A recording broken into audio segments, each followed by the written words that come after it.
उद्धव जी ने पूछा, भक्तवत्सल श्री कृष्ण, जिस क्रिया योग का आश्रय लेकर जो भक्तजन जिस प्रकार से जिस उद्देश्य से आपकी अर्चा पूजा करते हैं, आप अपने उस आराधन रूप क्रिया योग का वर्णन कीजिए। देवर्षि नारद, भगवान व्यासदेव और आचार्य बृहस्पति आदि बड़े बड़े ऋषि मुनि यह बात बार बार कहते हैं कि क्रिया योग के द्वारा आपकी आराधना ही मनुष्यों के परम कल्याण की साधना है। यह क्रिया योग पहले पहल आपके मुखारविंद से ही निकला था। आपसे ही ग्रहण करके इसे ब्रह्मा जी ने अपने पुत्र भृगु आदि महर्षियों को और भगवान शंकर ने अपनी अर्धांगिनी भगवती पार्वती जी को उपदेश किया था। मर्यादा रक्षक प्रभो, यह क्रिया योग ब्राह्मण, क्षत्रिय आदि वर्णों और ब्रह्मचारी, गृहस्थ आदि आश्रमों के लिए भी परम कल्याणकारी है।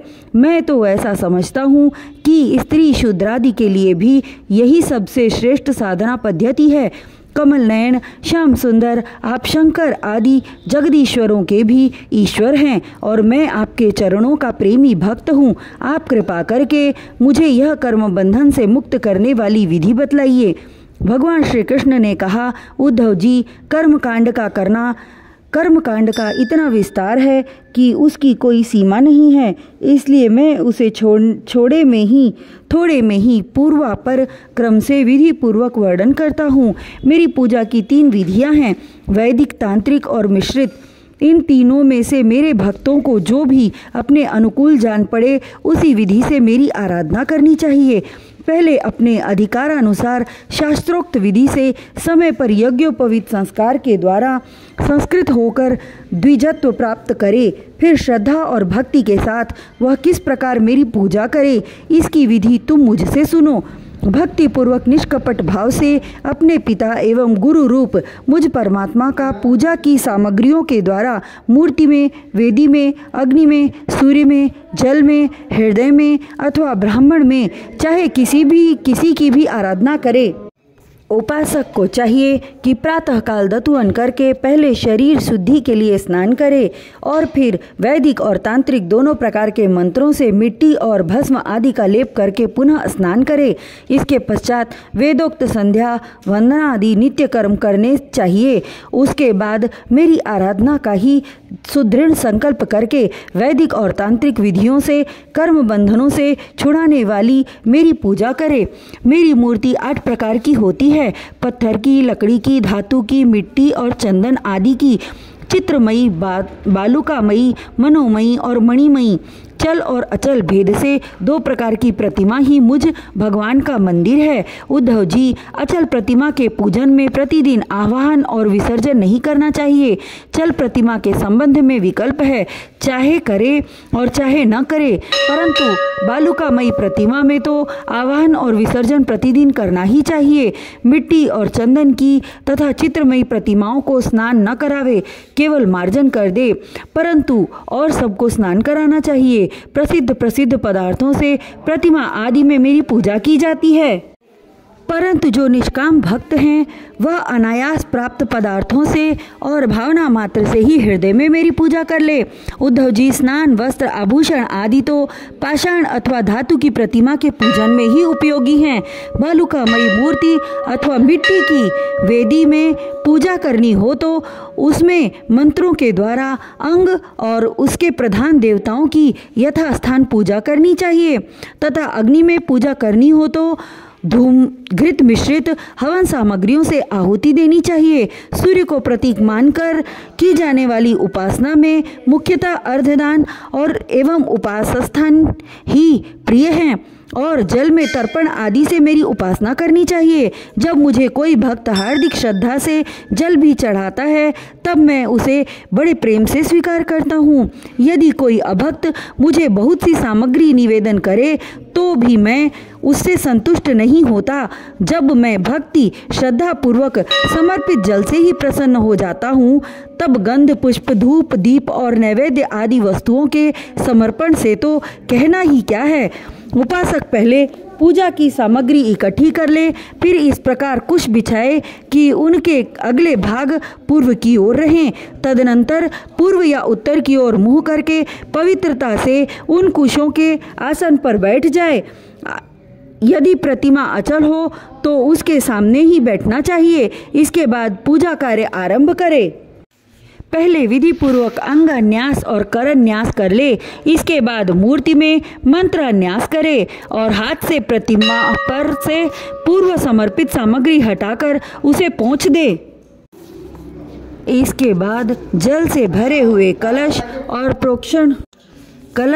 प्रोक्षण पात्र आदि की पूजा गंध पुष्प आदि से करे। प्रोक्षण पात्र के जल से पूजा सामग्री और अपने शरीर का प्रोक्षण कर ले। तदनंतर पाद्य अर्घ और आचमन के लिए 3 पात्रों में कलश में से जल भरकर रख ले और उनमें पूजा पद्धति के अनुसार सामग्री डाले। पाद्य पात्र में शामक सांवे के दाने, दूब, कमल, विष्णु क्रांता और चंदन, तुलसी दल आदि। अर्घ्य पात्र में गंध पुष्प, अक्षत, जौ, कुश, तिल, सरसों और दूब तथा आचमन पात्र में जायफल, लौंग आदि डाले। आचमन पात्र में जायफल, लौंग आदि डाले।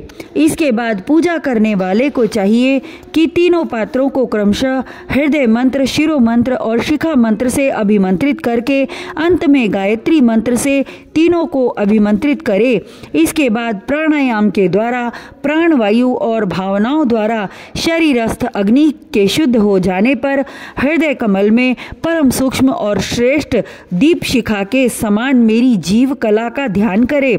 बड़े बड़े सिद्ध ऋषि मुनि ओमकार के अकार, उकार, मकार, बिंदु और नाद, इन 5 कलाओं के अंत में उसी जीव कला का ध्यान करते हैं। वह जीव कला आत्मस्वरूपिणी है।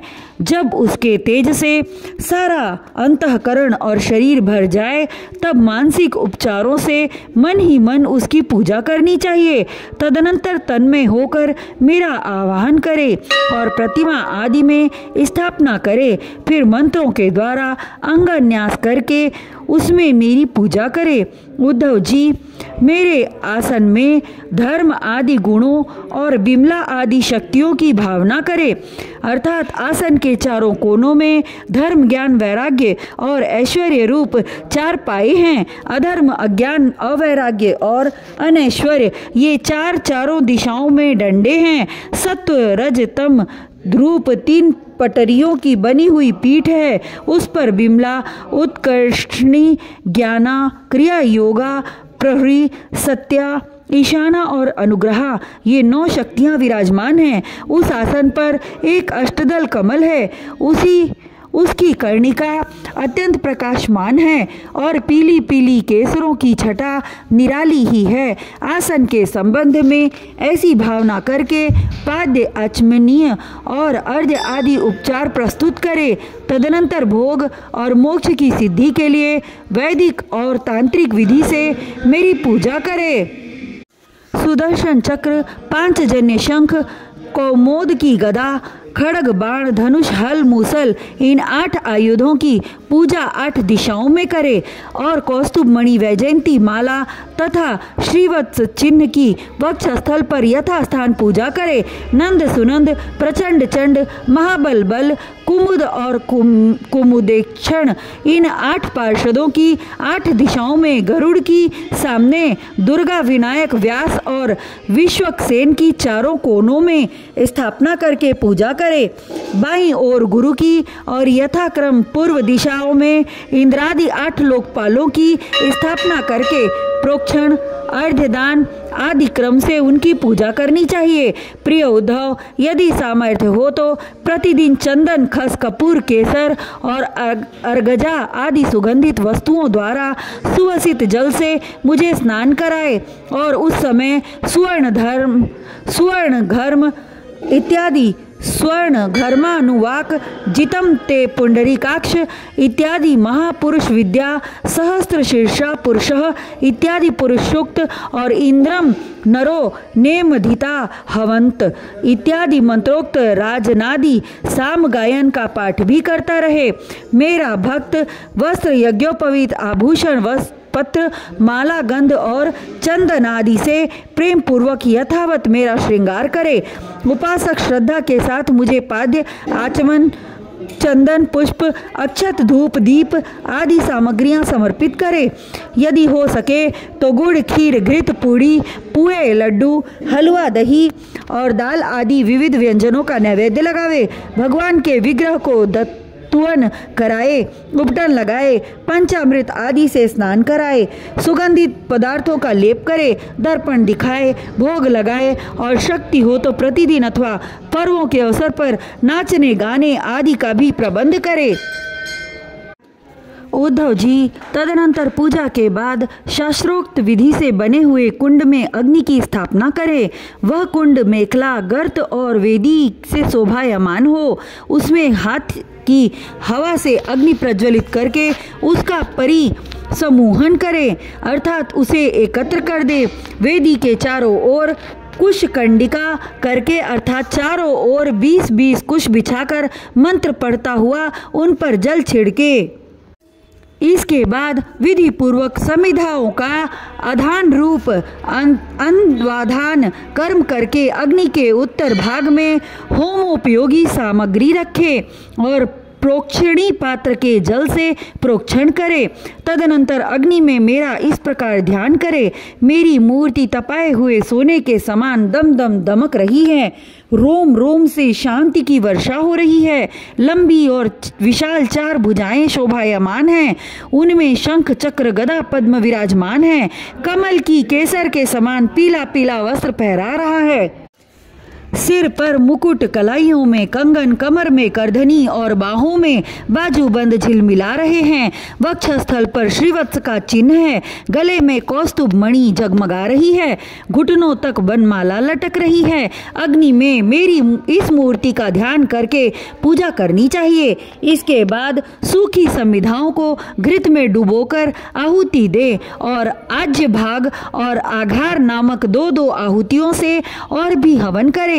तदनंतर घी से भिगोकर अन्य हवन सामग्रियों से आहुति दे। इसके बाद अपने इष्ट मंत्र से अथवा ओम नमो नारायणाय इस अष्टाक्षर मंत्र से तथा पुरुष सूक्त के 16 मंत्रों से हवन करे।